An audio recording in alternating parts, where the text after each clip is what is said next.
Bismillahirrahmanirrahim. Bismillahirrahmanirrahim. Alhamdulillahirabbil alamin. Wassalatu wassalamu ala asyrafil mursalin habibina wa syafi'ina wa maulana Muhammadin wa ala alihi wa ashabihi wa man ittaba'ahu ila yaumil rabbi shrah li sadri wa yassir li amri wahlul 'uqdatam min lisani yafqahu qawli. Allahumma ij'alna min ahli al-Qur'an hifdhan wa tilawatan wa dzikran wa ilman wa amalan birahmatika ya arhamar rahimin. Hamba-hamba Allah, assalamualaikum warahmatullahi wabarakatuh.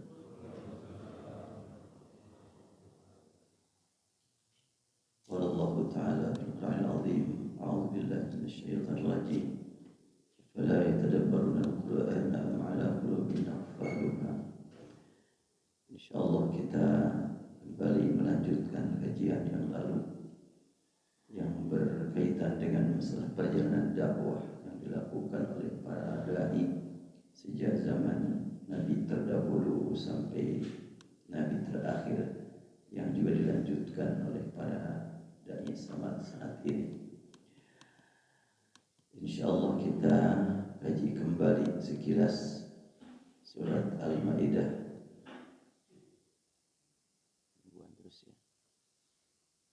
Coba tenggelam.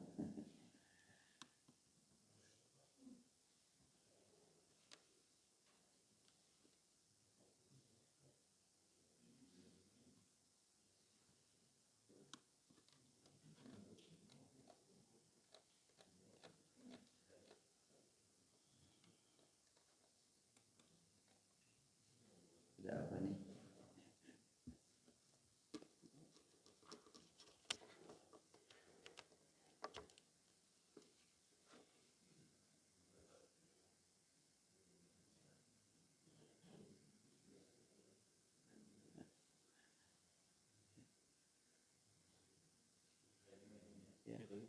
Ini kabarnya nggak support ya? Iya, kabarnya kepanjangan. Ya nggak apa-apa lah, seadanya. Ya, insyaallah kita melanjutkan kajian surat Al-Maidah ayat berapa kemarin, terlupa lagi. Ini nampaknya gangguan. Ayat 67 ya. Saya ulangi kembali ayatnya. A'udzubillahi minasyaitonir rajim. Ya ayyuhar rasul balligh ma unzila ilaik min rabbik wa in lam taf'al fama ballaghta risalatahu wallahu ya'simuka minan nas inna allaha la yahdil qawmal kafirin. Allah Subhanahu wa ta'ala memanggil Ar-Rasul, dan kalimat Ar-Rasul hanya ditujukan kepada Rasul terakhir. Kenapa yang lain tidak disebut Rasul juga? Karena Rasul-Rasul sebelumnya belum mencapai kesempurnaan risalah. Jadi kalau bahasa kasarnya mungkin masih sebahagian risalahnya ya. Nah, sedangkan Rasul terakhir sudah sempurna, sehingga panggilan ya ayyuhar rasul. Demikian pula surat At-Tahrim yang tadi saya bacakan, ya ayyuhan nabi, terulang 2 kali, ya ayyuhan nabi lima tuharrimu ma halallah, ya ayyuhan nabi jahidil kuffar wal munafiqin. Itu ditujukan kepada nabi terakhir. Terus kan nabi terakhirnya sudah tidak ada saat ini.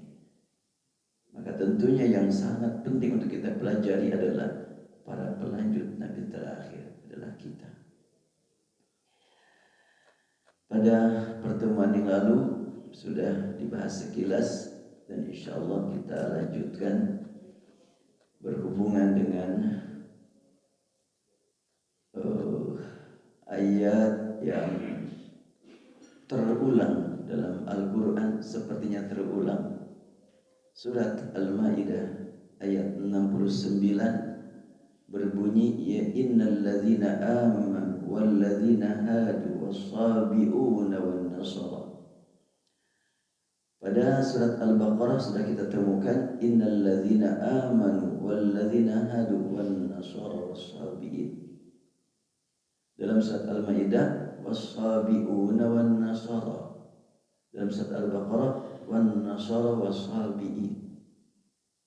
Ada apa di balik perbedaan tersebut? Dan kita temukan lagi dalam surat Al-Hajj. Dalam surat Al-Hajj, innal ladzina amanu wal ladzina hadu was-sabiina wan nasara wal majusa wal ladzina asyraku. Sangat penting untuk kita kaji perbandingan satu ayat dengan ayat yang lain. Baik, sekarang kita perhatikan kata per kata terlebih dahulu. Al-Maidah ayat 69, innal ladzina amanu, sungguhnya orang yang telah mendapatkan nikmat iman dari Allah, bukan hasil usaha, bukan warisan, tetapi benar-benar karunia dari Allah yang patut kita jadikan sebagai motivasi untuk meningkatkan rasa syukur kepada Allah, karena kita termasuk yang dipanggil dengan ya ayyuhalladzina amanu, dengan innal ladzina amanu. Kita yang termasuk orang yang mendapatkan nikmat dari Allah berupa karunia iman ini. Walladzina hadu, umumnya para pembicara menyebutkan walladzina hadu dan orang-orang Yahudi. Apakah seperti itu makna yang sebenarnya? Di dalam Al-Quran ada panggilan ya ayyuhalladzina, ya Bani Israel. Kalau memanggil Bani Israel, keturunan Yakub, ya Bani Israel. Ada lagi dalam Al-Quran kita temukan walan tardha ankal yahud. Ada al-yahud, ada Bani Israel, ada alladzina hadu. Ketika ada tiga kata dalam Al-Quran, pasti kalaulah ada hubungan satu sama lain, bukan berarti sama segala-galanya. Sebagaimana amanu, aslamu, mu'minun, muslimun, ya tidak persis sama maknanya. Memang kesulitan mencari kata bahasa Indonesia ya. Dan kadang mu'minun dengan amanu disamakan, muslimun dengan aslamu disamakan. Bahkan seperti yang sering saya sampaikan, khair, ma'ruf, jamil sama artinya. Nah, di sini jelas sekali kalimat amanu kata kerja, hadu juga kata kerja. Kalau al-yahud itu adalah isim naun, itu nama benda. Jangan disamakan al-yahud dengan hadu. Kalau al-yahud lebih menekankan tentang adanya hubungan keturunan, hubungan darah yang ada kaitan dengan Yahuda, anaknya Nabi Yakub. Tapi kan kalau Yahuda pakai dal, kalau Yahud pakai dal, sudah biasa ada pergeseran huruf atau pergantian huruf. Lebih lagi ini adalah masalah sejarah, masalah kisah. Mungkin awal-awalnya adalah al-Yahud jadi al-Yahud. Tapi yang jelas kata al-Yahud lebih menekankan tentang masalah hubungan darah antara satu dengan yang lain. Satu komunitas keturunan Yahuda disebut al-Yahud. Tapi kalau alladzina hadu belum tentu ada hubungan darah, tetapi yang mengikuti pemikiran-pemikiran kelompok Yahudi. Alladzina hadu. Boleh jadi di Bandung banyak. Kalau yang memang mengikuti pemikiran Yahudi. Makanya jangan disamakan al-Yahud dengan alladzina hadu. Nah, ketika ada pernyataan dari surat Al-Baqarah ayat 62 dan sering diangkat ayat ini oleh pihak tertentu yang ingin mencari, agak kasar juganya kalau mencari kenikmatan dunia gitu. Tapi realitanya memang begitu. Sampai dipandang gak masalah mau muslim, mau Yahudi, mau Nasrani, asal berbuat baik bisa masuk surga.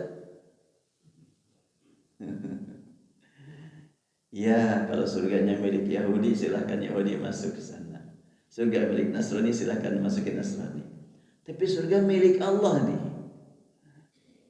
Bukan milik siapa-siapa, milik Allah. Dan Allah sudah menetapkan kunci masuk surga, kalimat tauhid. Silahkan lihat-lihat dari jauh surga. Tapi kalau kamu nggak punya kunci, nggak akan bisa masuk. Walaupun sekian banyak uang ya untuk memasuki satu gedung, kalau nggak punya kunci nggak akan bisa masuk. Banyak amal baik kepada sesama, kalau nggak punya kunci nggak bisa masuk. Surga kuncinya adalah kalimat tauhid, la ilaha illallah. Nggak sembarangan orang bisa memasukinya. Punya kunci untuk masuk surga, tetapi syarat-syarat untuk memasukkan kuncinya nggak punya juga. Ya harus cari dulu syarat-syaratnya. Innal ladzina amanu wal ladzina hadu, sesungguhnya orang yang telah meraih nikmat iman, alhamdulillah kita termasuk yang meraih nikmat iman. Wal ladzina hadu, dan orang-orang yang kembali. Ini hadu itu bolehlah kita artikan, hubungkan dengan Yahudi, tapi orang yang kembali sudah ikut-ikutan kepada ajaran orang-orang yang dulu, tetapi kembali kepada Allah. Kalau digabung dua makna, kalimat hadu dengan hubungannya dengan Yahudi. Hadu itu kata kerja. Di dalam surat Al-A'raf kita temukan inna hudna ilaik. Hudna seperti qulna, sama dengan qalu, qala, hada, hadu, hudna. Qala, qalu, qulna. Kan gitu tuh. Kan qala dia berkata, qalu mereka berkata. Hada dia beryahudi. Hadu mereka beryahudi. Atau kalau kalimat hudna artinya kembali, berarti hada dia kembali. Hadu mereka kembali. Hudna kita kembali. Jadi makna hadu ini mau diartikan hubungannya dengan Yahudi, silakan, artinya orang yang beryahudi. Tapi nggak ada bahasa Indonesia beryahudi ya.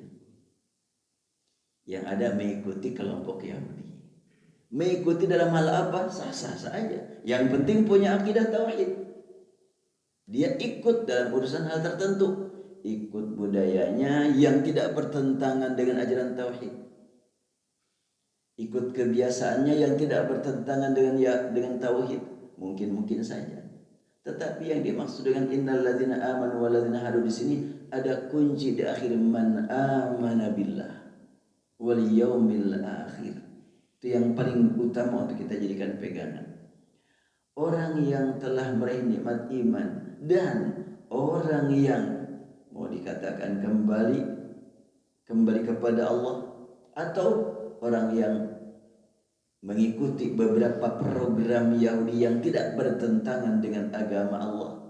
Karena orang Yahudi tidak semuanya sesat. Kalau Bani Israel, kan Yahudi itu keturunan Nabi Yakub. Nabi Musa itu keturunan Nabi Yakub. Nabi Isa keturunan Nabi Yakub. Nabi Isa, Nabi Musa itu adalah Bani Israel. Makanya dalam Al-Quran kecaman itu bukan kepada Israel, kepada sebahagian Bani Israel. Kalau Israel itu kan Nabi Yakub kan, Israel itu hanya sudah mengalami pergeseran popularitas. Makanya Al-Quran itu tidak ada kutukan kepada Israel, yang ada kepada Bani Israel. Akhlak Bani Israel. Dan kalimat Bani Israel bukan berarti jami'u Bani Israel, semua Bani Israel, bukan. Tapi sebahagian Bani Israel. Dan dari tengah-tengah Bani Israel banyak bermunculan para nabi, para rasul. Sehingga panggilan ya Bani Israel itu adalah peringatan buat orang-orang yang tergolong dalam Bani Israel yang tidak benar. Kalimat itu, kalian itu adalah anak cucu orang soleh. Kira-kira begitulah. Ya Bani Israel itu. Wahai orang-orang yang turunan, yang keluarganya adalah yang orang tuanya orang soleh, yaitu Israel. Kenapa kalian seperti ini? Ya kalau umpamanya ada dari jamaah Masjid Babur Rahman yang tidak baik, kemudian bertemu dengan orang luar yang bukan ahli masjid, tidak baik juga. Lalu kelihatan berakhlak yang tidak tepat, langsung dipanggil. Yang satu mah bukan jamaah masjid, dibiarkan. Tapi pas jamaah masjid, kamu kan jamaah masjid Babur Rahman, kan beda ya. Jamaah masjid Babur Rahman, masa kamu lakukan seperti ini? Itu lain. Ya Bani Israel, keturunan orang soleh, kenapa kamu melakukan seperti ini? Dan itu adalah kritikan kepada kita semuanya sebetulnya. Orang tua kalian soleh, Nabi Adam ya. Makanya kalimat ya Bani Adam seperti hanya ya Bani Israel mengandung peringatan agar segera sadar, hendaklah kembali kepada Allah. Makanya kalimat hubungkan antara ya Bani Israel dengan ya innalladzina amanu walladzina hadu. Hadu kalau mau dihubungkan kepada Yahudi maka silakan. Tetapi bukan keturunannya, tetapi orang yang memang bergabung atau ikut atau kagum kepada Yahudi. Hubungkan dengan makna hada Yahudu, hadu. Kalau nahnu hudna, hum hadu. Kalau antum hudtum, kalau anak hudtu. Sekalian abelah sedikit-sedikit belajar bahasa Arabnya. Ya. Kalau amanah huwa dia amanah. Kalau banyak amanu. Kalau kami amanah. Kalau hada seorang. Kalau banyak hadu. Kalau kami hudna. Berarti hudna dalam surat Al-A'raf diartikan, semua ulama tafsir mengartikan inna hudna ilaik, itu kami kembali kepada engkau ya Allah untuk bertaubat. Nah, kalau kita artikan hadu dihubungkan dengan surat Al-A'raf hudna, maka innalladzina amanu, sungguhnya orang-orang yang telah beriman, walladzina hadu, orang-orang yang kembali kepada Allah setelahnya melakukan perjalanan yang campur aduk antara baik dengan buruk, antara hak dengan batil, sekarang kembali kepada Allah. Wan nasara wassabiin, orang-orang yang beriman tadi, orang-orang yang kembali, dan an-nasara, orang-orang yang memang berada di Nazaret sana dan juga bergabung dengan orang sana, wassabiin, dan orang-orang yang meninggalkan budaya lama. Siapapun dari mereka, man amana billah, selama mereka beriman kepada Allah, wal yaumil akhir, dan beriman kepada hari akhir, maka tentunya mereka adalah berhak untuk mendapatkan balasan yang baik dari Allah. Tapi sayangnya ayat ini pada umumnya diartikan mau Yahudi, mau Nasrani, mau siapapun yang penting berbuat baik, ya surga buat mereka semuanya. Dan ini diungkapkan bukan baru-baru ini, sudah lama, cuma sekarang diulang-ulang dengan retorika yang berbeda. Itu saja sebetulnya. Karena memang ada pesan-pesan sponsor yang senantiasa menggiurkan sponsornya. Siapa? Jangan cari-cari orangnya lah. Lebih baik kita perbaiki pemikirannya. So kalau pemikiran itu berkelanjutan, kalau orangnya ada matinya, kalau orangnya sudah meninggal selesai, tapi pemikirannya akan berjalan terus. Oleh karena itu apabila kita mendengar kembali ungkapan-ungkapan kontroversial tentang Islam, tentang Al-Quran, kalau sudah punya benteng, oh ini mah cerita lama, tinggal begitu. Cuma beda redaksi, beda retorika. Ya seperti yang mengatakan bahwa Islam belum sempurna, Islam tidak sempurna, itu juga cerita lama, tapi tidak punya bukti ketidaksempurnaannya. Yang jelas dari waktu ke waktu Islam semakin membuktikan kesempurnaannya, semakin terlihat bukti-bukti kesempurnaannya. Sekarang masjid-masjid alhamdulillah sudah penuh lagi. Wallahu a'lam nanti tanggal 22 Desember sampai tanggal 2 Januari. Tapi ini kelihatannya aneh juga ya dokter ya, kok tingkat internasional gitu.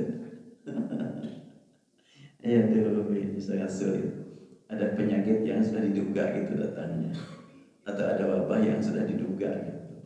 Biasanya wabah nggak diduga, wah ini terjadi itu. Ya kalau sampai mereka memprogram atau memiliki dugaan akan tersebar virus tanggal sekian, mulai tanggal sekian, cobalah ilmu tersebut gunakan. Oh, tanggal sekian akan terjadi gempa, tanggal sekian akan terjadi umpamanya tsunami, tapi nggak ada yang begitu. Atau tanggal sekian akan terjadi umpamanya angin topan, nggak ada itu. Ya demikianlah, innamal hayatul dunya lahu wa la'ib. Kehidupan dunia penuh dengan permainan. Makanya itu juga bimbingan buat kita, gak usah kaget gitu. Kehidupan dunia banyak permainan, banyak senda gurau.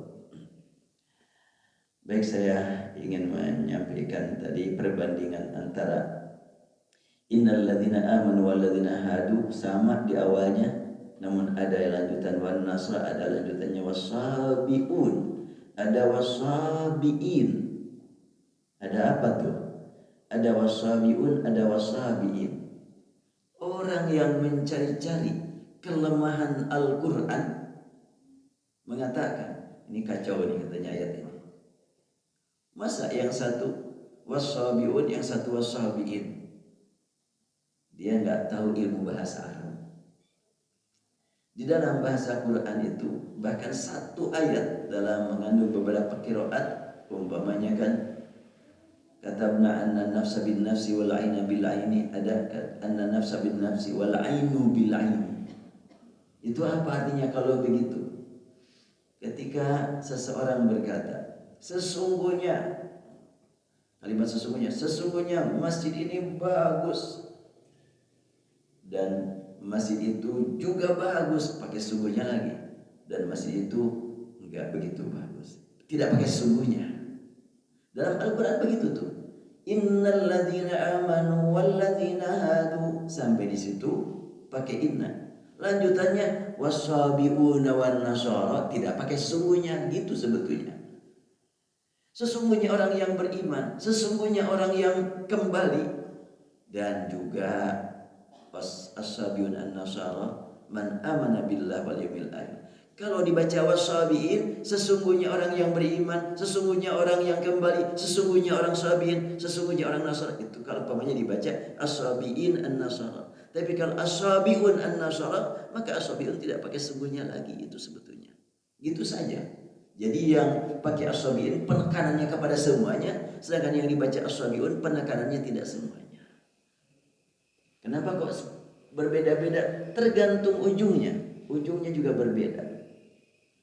Surat Al-Maidah dilanjutkan dengan kalimat wa amilas salihan falahum ajruhum 'inda rabbihim. Surat Al-Baqarah ya. Surat Al-Baqarah wa amilas salihan falahum ajruhum 'inda rabbihim wala khaufun 'alaihim wala hum yahzanun. Sedangkan surat Al-Maidah wa amilas salihan falahum fala khaufun 'alaihim wala hum yahzanun.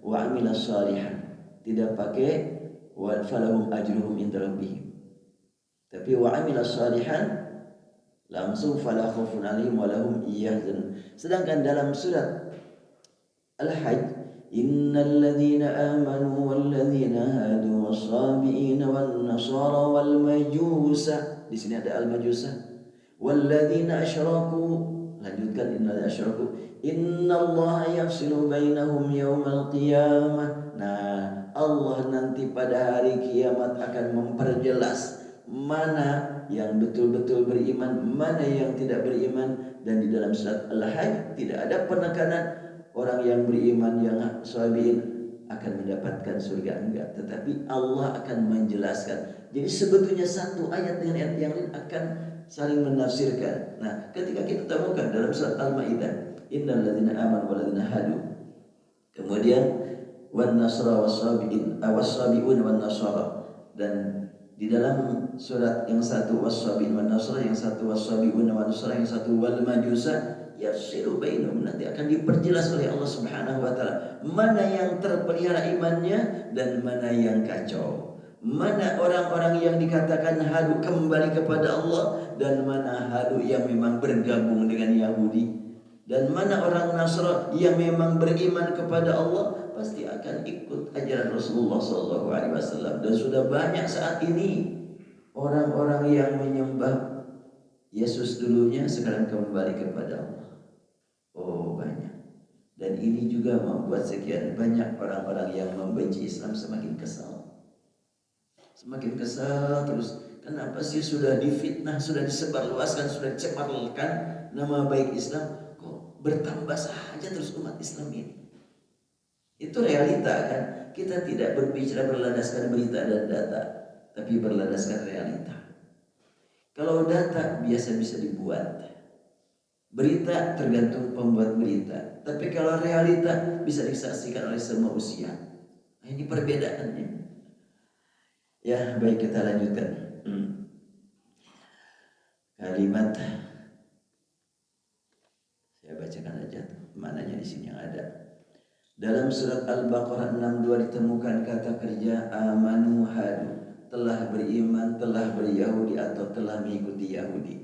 Disambung dengan dua kata sifat yaitu wan nasra wasabiin, orang Nasrani dan Sabiin. Mengapa ungkapan Yahudi dengan kata kerja sementara Nasrani dan Sabiin dengan kata sifat? Tidak semua orang hidup mengikuti budaya Yahudi diakui sebagai orang Yahudi. Itu hadu namanya. Karena Yahudi adalah sekte eksklusif yang tertutup hanya untuk keturunan tertentu. Seseorang tidak diakui Yahudi kecuali jika ayahnya keturunan Yahudi. Namun demikian pemikiran Yahudi tersebar keluar. Maka itulah hadu. Orang yang mengikuti budaya Yahudi tidak disebut al-Yahud. Beda tuh ya. Orang yang mengikuti ajaran Yahudi, pemikiran Yahudi bukan al-Yahud tapi alladzina hadu. Ini adalah wallahu a'lam, ini pemikiran saya pribadi ini sebenarnya. Mudah-mudahan tidak menyimpang. Habis pasti kalau ada dua kata yang berbeda dalam Al-Quran memiliki makna yang spesifik tentunya. Tidak akan bisa disamakan segala-galanya. Jadi orang yang mengikuti Yahudi tidak disebut al-Yahud. Dalam surat Al-Baqarah ayat 120, walan taradhu ankal yahud. Itu beda dengan alladzina hadu. Karena mereka bukan Yahudi, akan tetapi pengikut Yahudi yang di dalam Al-Quran disebut walladzina hadu. Karena itu penting untuk dibedakan antara lafaz walladzina hadu dengan al-Yahud. Kedua, secara urutan waktu Yahudi lebih dulu daripada Nasrani dan Sabiin, karena ada hubungan dengan Yahuda, salah seorang putra Yakub bin Ishak bin Ibrahim. Keturunannya disebut Bani Israel. Ketika memanggil mereka, Al-Quran tidak menggunakan panggilan wahai Yahudi. Tidak ada dalam Al-Quran ayyuhal Yahud.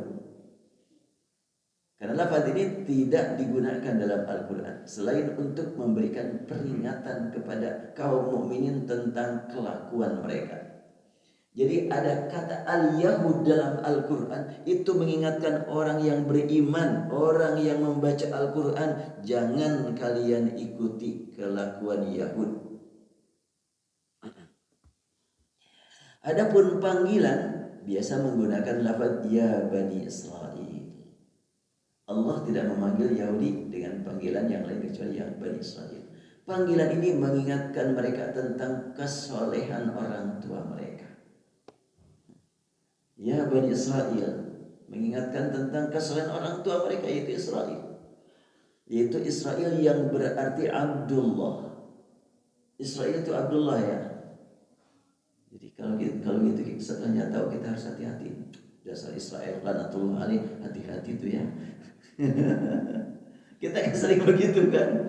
Israel lanatullah. Enggak, Israel mah enggak lanatullah alaih, enggak. Israel itulah Yakub, gelar untuk Nabi Yakub. Jadi harus gimana tuhnya? Enggak ada yang dimaksud mah bukan Israel Yakub, Israel yang itu yang jahat. Yalah, mudah-mudahan Allah mengampuni kalau kita salah berkata. Karena yang akan Allah nilaikan yang terkait dengan niat juga ya. Bahkan dalam Al-Quran surat Al-Baqarah ada kalimat la yu'akhidukumullahu billaghwi fi aymanikum. Allah tidak menghukum kamu pada saat kamu bersumpah apabila kalimat sumpah itu tidak dalam serius tapi main-main. Tapi khawatir juga nih, jadi dalil juga nih buat para pejabat yang disumpah. Saya nggak sumpah serius, saya main-main. Tentunya bukan dalam kondisi disumpah resmi yang main-main mah. Seperti kemarin kamu datang enggak? Demi Allah aku datang. Nah itu yang begitu kan, itu kan diperlukan itu. Sumpah yang kayak begitu memang untuk mengatakan benar aku datang, Allahi. Nah itu bukan sumpah, tidak ada kaitan dengan masalah komunikasi sosial ya. Tapi kalau sumpah jabatan mah ya otomatis itu mah tidak bisa dikatakan main-main. Kalau main-main jadi mempermainkan rakyat itu. Ya baik, saya lanjutkan. Jadi panggilan ya Bani Israel mengingatkan mereka tentang kesolehan orang tua mereka, yaitu Israel yang berarti Abdullah, gelar untuk Nabi Yakub. Ini seperti Maryam ya. Seperti Maryam kan menghilang dari rumah beberapa waktu, tiba-tiba pulang bawa anak kan, bawa bayi. Kaget tuh Pak RT dengan Pak RW. Sampai Maryam dipanggil, ya ukhta Harun, makana abuki mra'asau wa makanat ummuki baghiya. Wahai saudarinya Harun, orang tua kamu orang soleh, ibu kamu bukan pelacur. Kenapa kamu seperti ini? Panggilan ya ukhta Harun itu kan betul-betul menyakitkan ya. Iya aku juga enggak berbuat jahat. Kamu sudah seperti ini, ya ukhta Harun. Sama. Wahai Bani Israel, wahai anak cucu orang soleh, kenapa kamu seperti ini? Atau umpamanya ada seorang anak ulama, wahai putra ulama, kok kenapa kamu beda dengan wahai anak gelandangan, wahai anak, akan berbeda kan panggilan itu. Jadi ya Bani Israel. Dan kalau kita tadabburi kalimat ya Bani Israel ditujukan kepada diri kita, tentunya hubungkan dengan wahai jamaah Masjid Babur Rahman kan. Kamunya jangan sama dengan yang sembarang orang. Masjid Babur Rahman lain ini kan gitu. Ya, kita lanjutkan. Sementara para pengikut Yahudi menurut bahasa Al-Qur'an adalah walladzina hadu, orang-orang yang beryahudi, yang mungkin tidak ada hubungan darah dengan Bani Israel. Karena itu penggunaan lafaz hadu berbeda dengan penggunaan lafaz al-yahud, walaupun sering dipahami sebagai kata yang sama.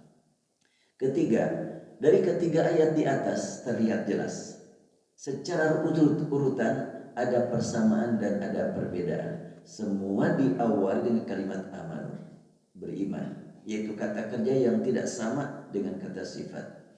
Ini mohon maaf, ini nggak bisa ditampilkan ini.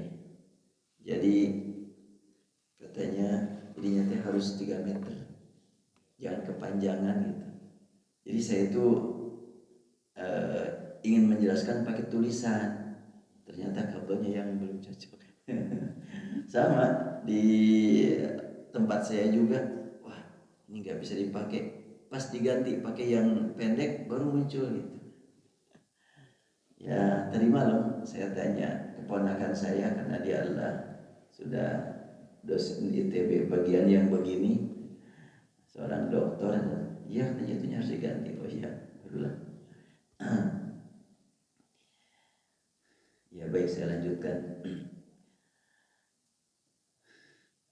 Kata kerja sangat terbatas waktu, amanu. Sementara kata sifat tidak ada batasan waktu, mu'minun.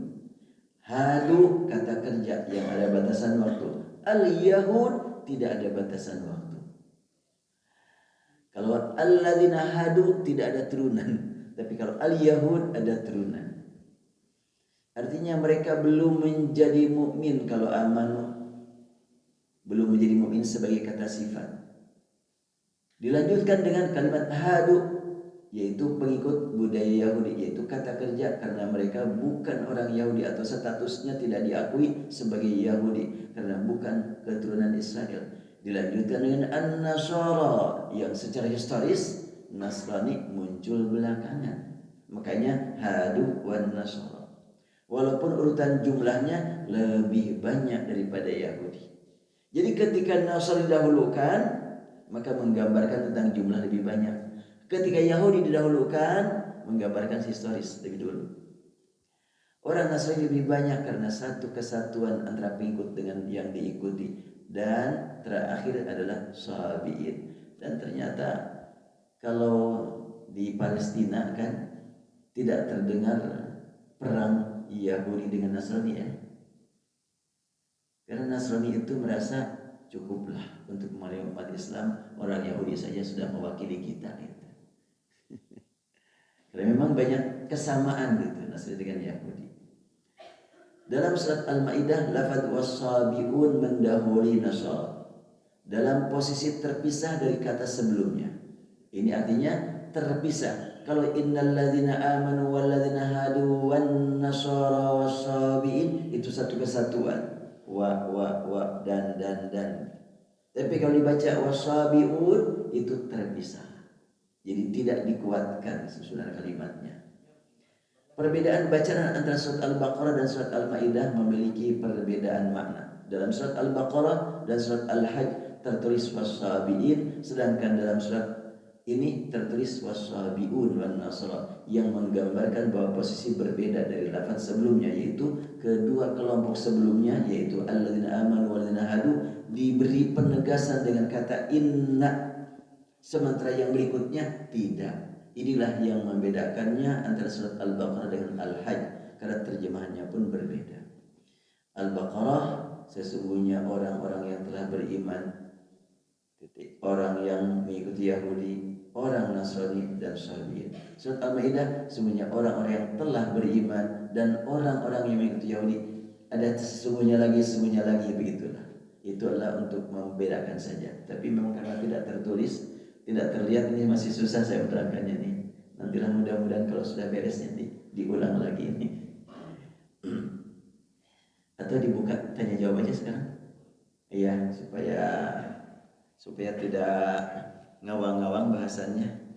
Mangga dibuka tanya jawab aja sekarang. Silakan kalau ada yang mau menyampaikan pertanyaan. Iya, silakan Ibu. Waalaikumsalam.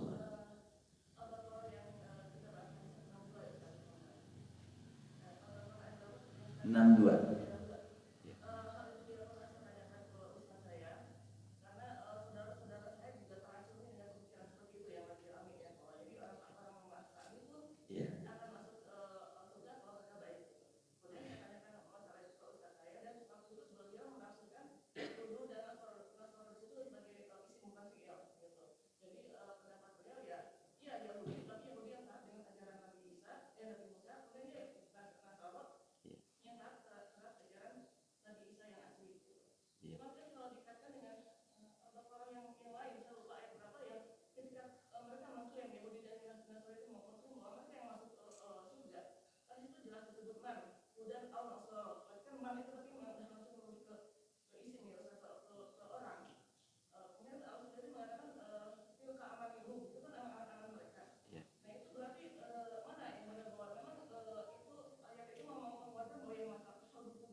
Iya. Saya memang selalu terpanggil ketika mengkaji Al-Quran memperhatikan asal kata yang digunakan dalam Al-Quran. Kenapa Allah gunakan ada kata al-Yahud, ada kata alladzina hadu? Kalau sekiranya tidak ada maksud membedakan, buat apa kalimatnya dibedakan? Kalau umpamanya yang dimaksud dengan hadu adalah al-Yahud, tidak ada ruginya atau tidak ada sulitnya bagi Allah untuk mengatakan innal ladzina amanu wal yahuda wan nasara was-sabiin. Tapi Allah gunakan innal ladzina amanu wal ladzina hadu, ada kata alladzina lagi. Jadi alladzina sampai diulang. Berarti betul-betul kalimat hadu bukan sifat tetapi kata kerja. Karena ada alladzina seperti alladzina amanu, alladzina kafaru, alladzina nafaqu, alladzina hadu. Maka tidak dapat dipaksakan sama antara hadu dengan al-Yahud. Karena al-Yahud itu pakai al-Yahud, al-mu'minun, al-muslimun. Beda dengan alladzina amanu, alladzina aslamu. Itu beda. Nah, oleh karena itu maka kalimat hadu sangat banyak maknanya. Berbeda dengan al-Yahud. Kalau al-Yahud sudah merupakan komunitas turunan, ada hubungan darah. Tapi kalau alladzina hadu dari mana saja bisa dihubungkan kepada kalimat hudna. Dan hadu kata kerja yang di dalam surat Al-A'raf ditemukan, hadu itu artinya kembali. Berarti kalau di sini mau diartikan kembali, sungguhnya orang-orang yang telah meraih nikmat iman dan orang yang kembali membawa nikmat iman, kan gitu, menuju Allah. Mereka man amana billah wa amila salihan, mereka beriman kepada Allah, betul-betul memperbaiki keimanannya, hanya iman kepada Allah, wal yaumil akhir, dan hari akhir, tentu mereka pasti beramal soleh. Kalau iman kepada Allah, iman kepada hari akhir, pasti beramal soleh. Kalau sudah beramal soleh, pasti la khaufun alaihim wa lahum yahzanun. Dan amal baru dikatakan soleh kalau berlandaskan niat ikhlas. Ikhlas tidak bisa ternilai di hadapan Allah kecuali berlandaskan tauhid, la ilaha illallah. Kalau yang mengaku amanu, mengaku umpamanya muslim, tapi tidak bertauhid, kan tidak dianggap, tidak dipahami sebagai amanu. Makanya kuncinya surat Al-Baqarah ayat 62, innal ladzina amanu wal ladzina hadu wan nasara was-sabiin. Kuncinya adalah di kalimat man amana billah. Beriman kepada Allah pasti beriman kepada semua kitab Allah. Kalau mengaku beriman kepada Allah tapi tidak percaya kepada Al-Quran, berarti kufur kepada Quran. Mengaku beriman kepada Musa dan Isa tapi tidak beriman kepada Nabi Muhammad, berarti kufur kepada Nabi Muhammad. Jangan tersinggung disebut sebagai orang kafir, kamu kafir kepada Muhammad, kan gitu. Sedangkan kita beriman kepada Musa, beriman kepada Isa, beriman kepada Nabi Muhammad. Ini perbedaan umat Nabi Muhammad dengan umat terdahulu. Umat terdahulu diperintah untuk beriman kepada Nabi terakhir, namun belum lahir nabinya. Maka berbeda di antara mereka. Ada yang beriman, ada yang enggak. Umat Nabi Muhammad diperintah untuk beriman kepada Nabi Muhammad dan diperintah beriman kepada nabi-nabi terdahulu. Dan nabi terdahulu sudah lahir namun sudah wafat, kan gitu. Makanya tidak dipandang beriman kepada Al-Quran, tidak dipandang beriman kepada Nabi Muhammad kalau tidak beriman juga pada kitab-kitab terdahulu. Karena Al-Quran menyebutkan walladzina yu'minuna bima unzila ilaik wa ma unzila min qablik.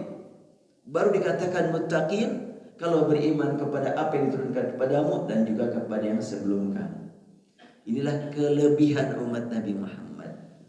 Alhamdulillah. Masih ada yang disampaikan, Bu? Enggak.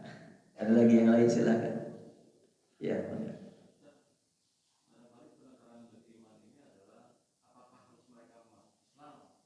Ya.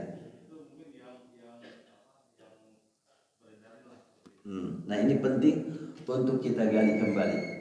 Hadis Rasulullah SAW sangat populer. Dalam Riyadhus Shalihin ada, dalam Sahih Bukhari Muslim ada, terkait dengan iman, Islam dan ihsan. Itu sangat populer sekali. Rasulullah SAW, kata Umar bin Khattab, sedang duduk, wa nahnu julusun, kemudian idja'a, datang seseorang, rajulun bayad thiyab, kemudian sawadu sya'ri, putih pakaiannya, hitam rambutnya, tak terlihat ada tanda-tanda letih perjalanan. Tiba-tiba duduk di depan Rasulullah, lalu lututnya dia bersentuhan dengan lutut Rasul, kemudian tangannya memegang paha Rasulullah. Ketika anak saya ceramah tentang ayat ini, tentang hadis ini, anak yang paling muda, yang paling kecil, saya rasanya gak enak aja lah katanya melihatnya begitu. Dia bisa canda lah gitu. Kok berani amat itu orang gitu kepada Nabi seperti itu. Dan ternyata selanjutnya jelaskan, ya dia Jibril kan. Lalu Jibril berkata, akhbirni mal iman, mal Islam, mal ihsan. Terangkan kepadaku apa itu iman. Jawaban Rasulullah, antum min billahi wa malaikatihi wa kutubihi, selanjutnya sampai selesai. Terangkan kepadaku al-Islam, antashhada alla ilaha illallah. Nah, ini jelas. Iman dengan Islam tidak bisa terpisah. Jadi kalau ada orang yang berkata saya mau beriman tanpa Islam, ya nggak bisa. Sebab iman dengan Islam satu kesatuan. Orang yang beriman pasti akan melaksanakan perintah yang diimani. Islam itu namanya. Ya, enggak.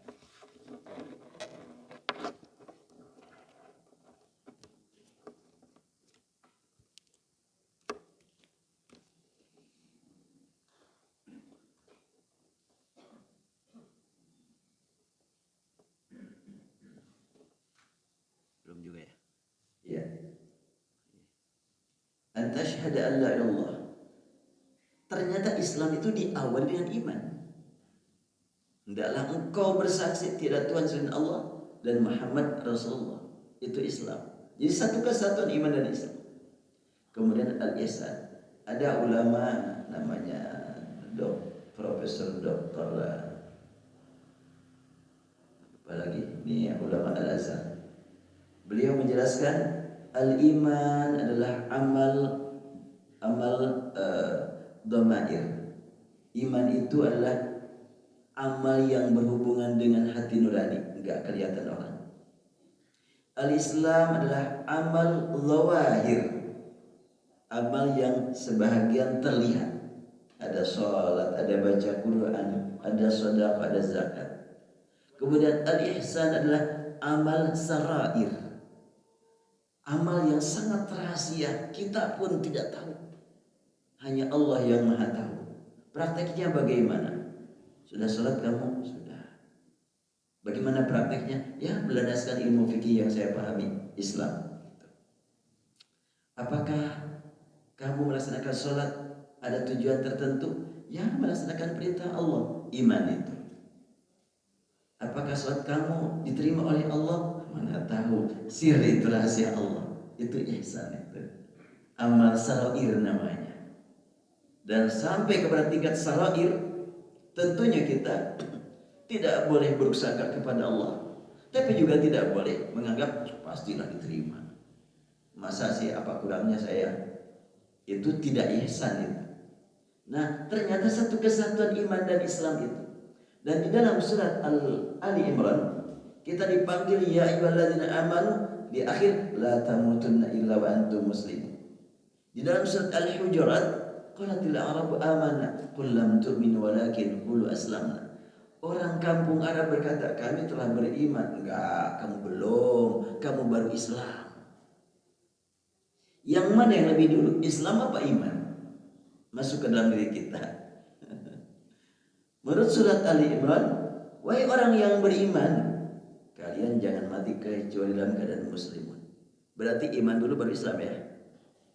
Dalam surat Al-Hujurat, orang Arab kampung berkata, kami sudah beriman. Oh enggak, kamu belum iman, baru Islam. Jadi Islam lebih dulu. Ya, bisa saja Islam lebih dulu, iman lebih dulu. Tapi untuk mencapai tingkat mukmin berbarengan dengan muslim. Karena mukmin itu kata sifat, satu karakter.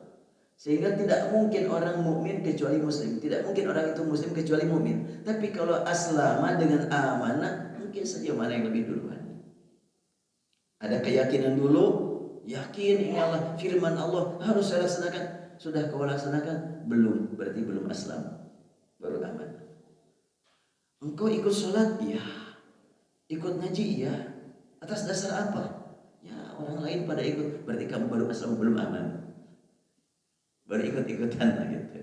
Jadi sebenarnya iman dan Islam itu berbarengan sampai mencapai tingkat mukmin, maka waktu itu juga muslim.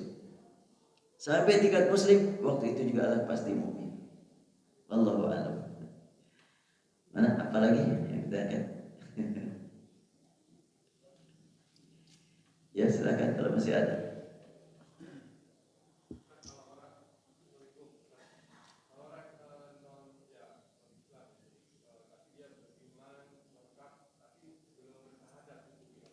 Iya. Kalimat al-iman istilah para ulama adalah i'tiqadun bil qalbi, qaulun bil lisan, amalun bil arkan. Iman baru akan mencapai iman yang diakui di hadapan Allah. Dia yakin, dia mengucapkan, dia lakukan. Dan kalau belum diucapkan, walaupun yakin dalam kalbunya, tidak dikatakan iman. Makanya Abu Thalib tentunya lebih yakin kepada Nabi Muhammad melebihi kita. Tapi tidak dikatakan orang mukmin, orang muslim. Bahkan Rasulullah SAW menangis ketika menyaksikan Abu Thalib sedang mempersiapkan diri menghadapi pernapasan terakhir dia hembuskan. Rasulullah menghadap kepada Abu Thalib, ya ammi, qul la ilaha illallah, ushhidullah ala. Paman, katakan la ilaha illallah, biar aku punya alasan memohon kepada Allah untuk diselamatkan. Karena dia belum mengucapkan. Rasulullah yakin betul bahwa Abu Thalib meyakini tentang hakikat siapa keponakannya. Nabi Muhammad yakin betul bahwa Abu Thalib betul-betul percaya bahwa Al-Quran itu adalah bukan perkataan manusia. Bahkan dibuktikan ketika Abu Thalib didesak terus oleh tokoh-tokoh masyarakat Arab. Wahai Abu Thalib, itu keponakanmu, jangan dibiarkan menghina Tuhan kita. Tolong dong, kau yang akan menjadi sasaran. Akhirnya Abu Thalib kan menghadap kepada Rasulullah. Ya Muhammad, orang banyak yang memang protes kepada aku. Coba jangan dilanjutkan ini. Maka Rasul menjawab, sekiranya mereka menghalangi aku untuk berdakwah sampai mereka mampu membawa matahari diletakkan di tangan kananku, bulan diletakkan di tangan kiriku, sampai aku hancur, aku tidak akan berhenti dakwah. Dengan kalimat itu Abu Thalib merasa bangga. Oh, keponakanku bukan sembarang orang. Semangatnya luar biasa, tinggi sekali. Baik kalau begitu, lanjutkanlah. Dan kemudian ketika Rasulullah SAW terancam nyawanya, Abu Thalib mendengar ancaman dari luar. Abu Thalib menuju tempat Rasulullah beristirahat. Ya Muhammad, pindah tidurnya ke kamar paman, tukeran. Ada apa memang? Itu orang yang akan mengancam kamu. Udah, kamu pindah. Abu Thalib siap menjadi korban. Maka pindah tempat. Biar aku saja. Kalau mereka mau membunuh engkau, biar aku yang terbunuh. Itu luar biasa Abu Thalib. Tapi di akhir hayatnya, kenapa Rasulullah SAW bersabda, ya ammi qul la ilaha illallah wa syahidullah ala. Wahai Abu Thalib, wahai pamanku, katakan la ilaha illallah, biar aku punya alasan memohon kepada Allah untuk diselamatkan. Abu Thalib bingung. Keponakan ini berniat baik, gak ada tujuan apa-apa. Dan apa yang dia sarankan itu tidak ada yang memang menyakitkan, benar-benar saja. Tapi itu gimana ya? Kalau saya mengatakan yang diingatkan oleh dia, apa kata dunia dia? Apa kata saudara-saudaraku, teman-temanku? Akhirnya ketika Abu Thalib sudah bimbang, gelisah, datang Abu Jahal membisik kepada Abu Thalib, ya Abu Thalib, atarghabu an millati Abdul Muttalib. Wahai Abu Thalib, engkau tega, berani meninggalkan ajaran yang sudah turun-temurun dari nenek kakek kita, turun sampai kepada kakek kita, sampai kepada ayah kita Abdul Muttalib, mengajarkan kepada kita untuk menyembah Hubal, Lata, Uzza. Apakah kau tinggalkan? Ketika mendengar kalimat itu sedang dalam keadaan bimbang, didesak oleh orang terdekatnya, maka Abu Thalib berkata, ala millati Abdul Muttalib. Aku masih berpegang teguh dengan keyakinan Abdul Muttalib. Meninggal. Begitulah mahalnya hidayah ya.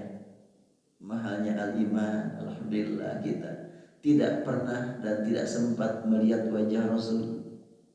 Bukan juga kita ahli bahasa Arab, tapi Allah berikan kepada kita nikmat iman kepada Quran, nikmat iman kepada Rasul, dan setiap hari kita bicara bahasa Arab. Alhamdulillah. Betul kan ya, semua kita bicara bahasa Arab setiap hari ya. Cuma sewaktu bicara dengan Allah gitu. Kalau dengan sesama kita hanya ngomong bahasa Sunda lah. Tapi kalau dengan kita bahasa Arab semuanya kan alhamdulillah. Ya. Baik, itu aja barangkali ya. Masih ada lagi silakan. Jadi sebenarnya kembali lagi bahwa iman yang diakui oleh Allah Subhanahu wa taala, iman kepada Allah sekaligus iman kepada semua rasulnya, sekaligus iman kepada semua kitabnya, dan kitabnya menyuruh kita untuk mengatakan, maka katakanlah. Tidak dikatakan beriman kalau tidak mau mengatakan. Bahkan kalimatnya juga adalah di dalam surat Al-Ikhlas, qul huwallahu ahad, qul a'udzu birabbil falaq, qul a'udzu birabbil qul ya ayyuhal kafirun. Sampai ada berapa surat yang diawali dengan kalimat qul?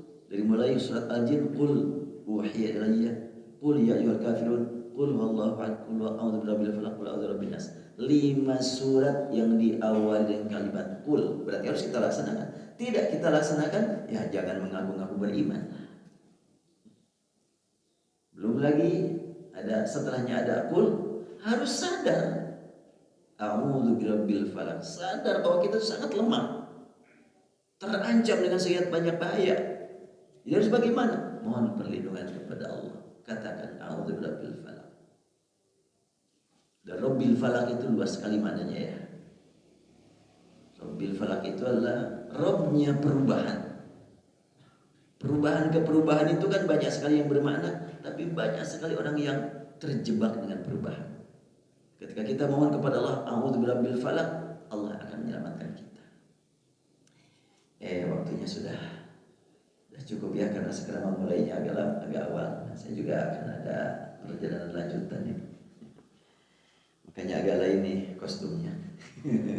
Biasanya karena ada lanjutan, pulang mungkin sampai besok.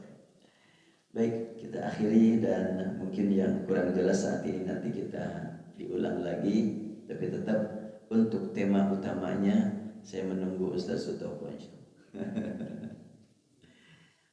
Ya, kita akhiri dengan sama-sama mohon kepada Allah Subhanahu wa taala.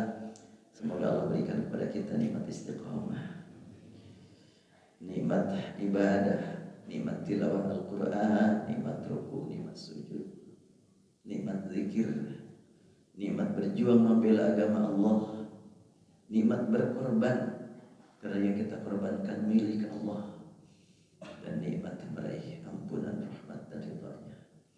Allahumma salli wa sallim ala habibina wa syafi'ina wa maulana Muhammad wa sallim radhiyallahu tabaraka wa ta'ala an kulli sahabati Rasulillah ajma'in. Ya Allah ya Rahman ya Rahim, lakal hamdu kama yanbaghi li jalali wajhik wa 'azimi sultanik. Allahumma ya Rabbana lakal hamdu kama yanbaghi li jalali wajhik wa 'azimi sultanik. Allahumma inna nashhadu annaka anta Allah la ilaha illa anta subhanaka inna kunna minadh dhalimin. Ya Allah Tuhan kami, hanya padamu kami panjatkan puji dan syukur. Karunia senantiasa Engkau curahkan kepada kami tanpa hingganya, tiada hentinya. Walaupun Engkau melihat dan Engkau menyaksikan, kami sering menyalahgunakan nikmat.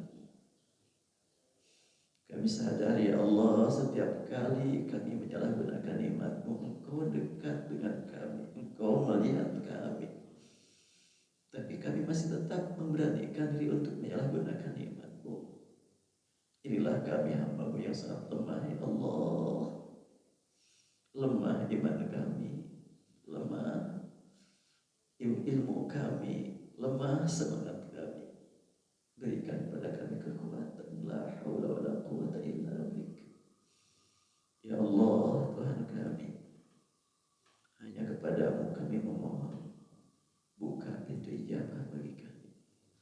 Kini kami menghadap kehadirat-Mu dengan penuh dosa dan noda, berselimut kesalahan. Namun demikian kami tidak akan putus asa,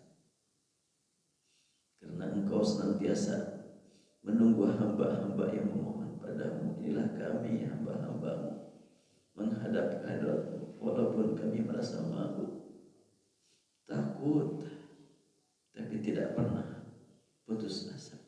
Tetap kami berharap Rahman, bimbinglah kami dalam mengisi sisa umur hidup kami. Bimbinglah kami ya Allah agar kami mampu memanfaatkan kehidupan dengan benar, memanfaatkan karunia-Mu dengan tepat. Berikan kepada kami ya Allah pemahaman yang benar terhadap ajaran-Mu, pemahaman yang tepat terhadap sunnah Rasul-Mu. Allahumma Rabbana ya Karim, ya Rahman, ya Rahim. Tantangan dari waktu ke waktu semakin meningkat, godaan semakin banyak, program musuh semakin berat. Mereka terus melakukan persekongkolan yang membuat kami kesulitan untuk menghadapi mereka. Hanya kepada Engkau kami serahkan mereka ya Allah. Engkau Maha Kuasa memberikan hidayah taufik kepada mereka, termasuk ya Allah kepada para pemimpin kami.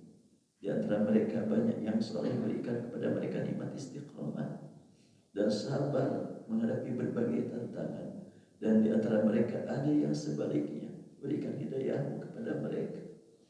Dan sungguh Engkau Maha mengetahui apa yang mereka programkan. Ya Allah, ya Rabbana, ya Karim, kami sangat berat menghadapinya ya Allah, dan tidak ada yang berat di hadapan Engkau. Allahumma ya Rahman, ya Muyassir kulli asir, ya Jabir kulli kasir. Ya Allah Tuhan kami mohon juga kepadamu untuk keluarga kami. Jadikan ya Allah semua anggota keluarga kami menjadi hamba yang saleh, hamba yang taat padamu, istiqamah dalam ajaran-Mu. Berikan ya Rabbana kepada semua anggota keluarga kami nikmat hidup bersama Al-Quran. Kami sadar kami belum mampu membimbing mereka sebagaimana mestinya. Namun demikian kami mohon ya Allah nanti di akhirat, jangan Kau biarkan mereka mendakwa agama. Jangan Kau biarkan mereka menuntut kami akibat kami salah mendidik. Ilahana ya Tuhan kami, pertemukan kami ya Rabbana di akhirat nanti dengan Rasul-Mu bersama keluarga kami semuanya ya Allah. Jangan ada yang terkecuali. Kami mohon ya Allah, jangan ada yang terkecuali. Keluarga kami yang dekat ataupun yang jauh. Kini kami berkumpul di tempat ini untuk ruku sujud padamu, untuk mengkaji ayat-ayat-Mu.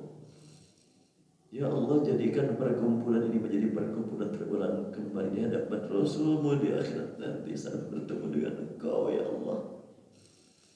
Allahumma Rabbana, Allahumma Rahman, Allahumma ya Rahim. Inna nas'aluka ya Rabbana ladzatan nazar ila wajhik wasyauqi ila liqa'ik fi ghairi dharra madillah wala fitnatin mudillah. Allahumma zayyinna bizinatil iman waj'alna hudatan muhtadin. Rabbana atina fid dunya hasanah wa fil akhirati hasanatan wa qina adzaban nar. Subhana rabbika rabbil izzati amma yasifun. Wassalamun alal mursalin walhamdulillahi rabbil alamin. Demikian hamba-hamba Allah yang dapat disampaikan, kurang lebih mohon dimaafkan. Wabillahi taufiq wal hidayah. Assalamualaikum warahmatullahi wabarakatuh.